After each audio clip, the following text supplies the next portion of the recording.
So you just told us this wonderful story that helps illustrate what women want. And you said that sometimes it'll be told in a group of men.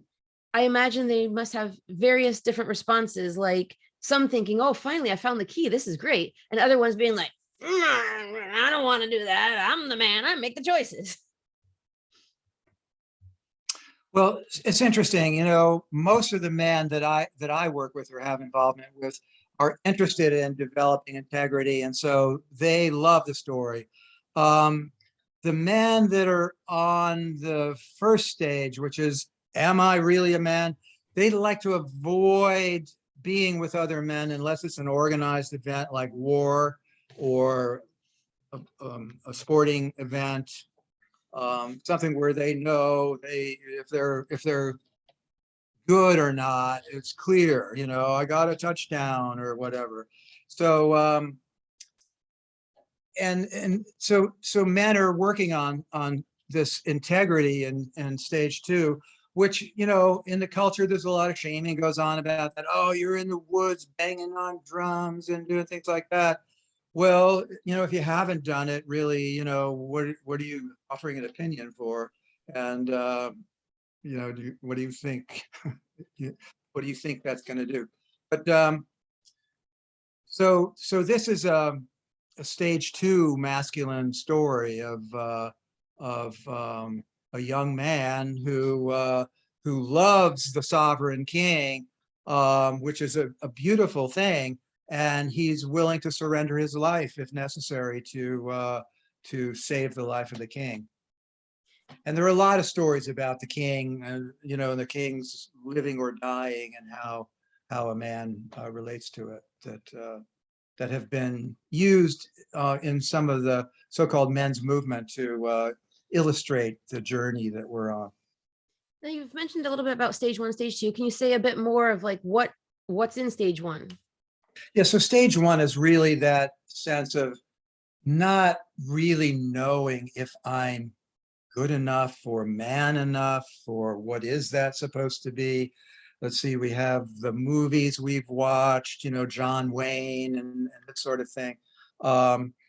And always having all the answers and not having any fear, and certainly not crying or being weak. So then with that, really lack of preparation when we're out in our adult lives and we're measuring, our, manhood. The first men's thing I went to was so interesting. It was really an intense experience for me. I was an undergraduate in college, and one of the teachers obviously sensed, wait a minute, here's someone we could invite to this men's weekend, which was presentation of self. That videos were new at this time. That's how far back it was. We're talking like 70s. We were going to have time to give a speech, to be videoed about, who we are or what we're about. And I was with a high class group of men. That's all I knew. I was a student, and it was my professor who brought me. And these people were CEOs. The National Training Labs is one of the big encounter sensitivity beginnings of group things. And one of the leaders of that was there. And I felt like I didn't feel like I was a man. I didn't feel like I really belonged. And I ended up leaving the workshop before it was finished because I just couldn't really tolerate the anxiety I felt. And they were so loving, oh, beautiful. And so, but I got, I got to keep going in this direction because there's something really important. And I did. And so here I am now.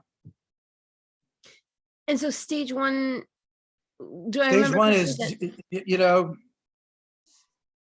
do I make it? Do you guys think I'm a man? It's externally referenced. It's not coming from inside. I know I'm a man.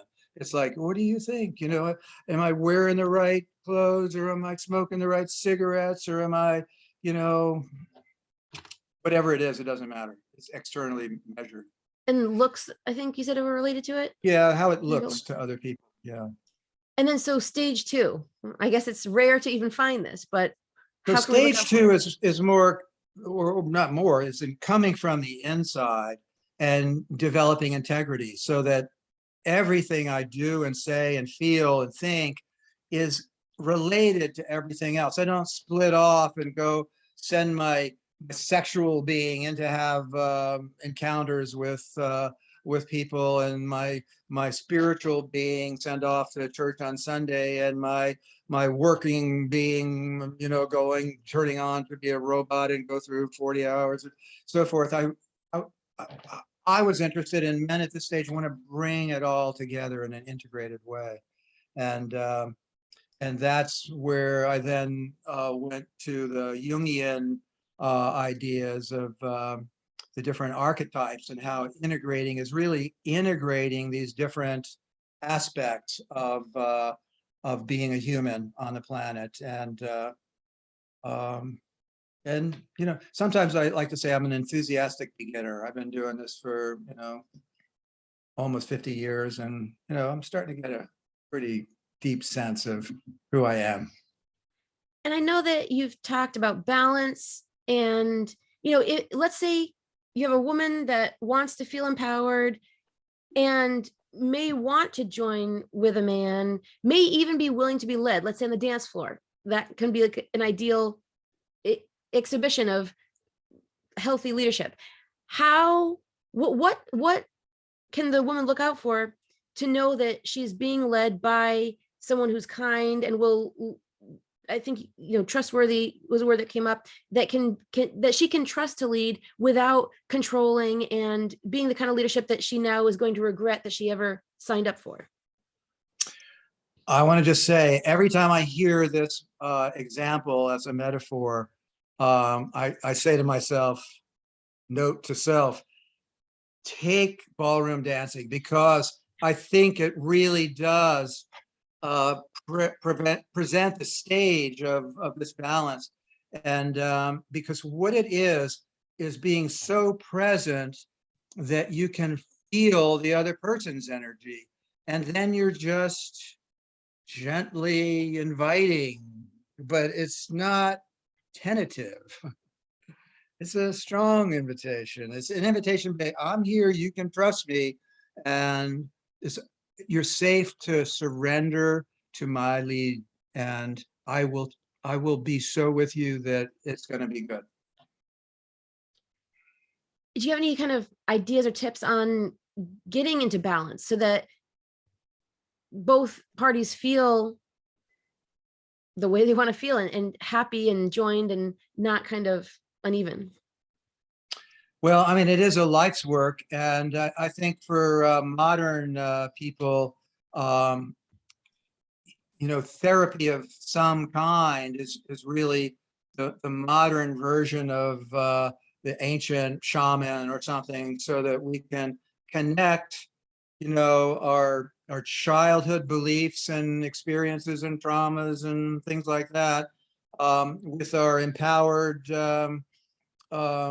adults, grown up, and then our spirit, so that all of this is part of our wholeness.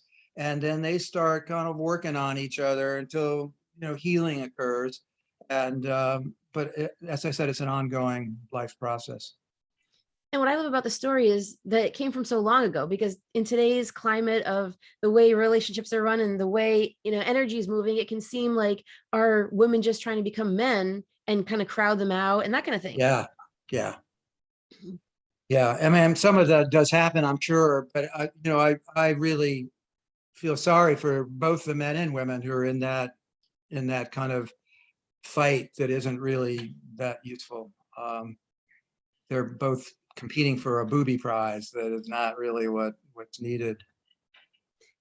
And it sounds like, from what you said, there is balance that we can witness in nature, in the universe, and maybe we can kind of take our cue from there. And if not, head to ballroom dance class and witness what effective leadership looks like, because you can tell the beginner who doesn't know how to lead their partner versus one who's gained the confidence, and they can dance with a brand new partner and lead them clearly if they know how to communicate. Yeah. Well, thank you so much for this great conversation and the great story, and we'll look forward to future enlightenment. Thank you very much. Thank you for having me.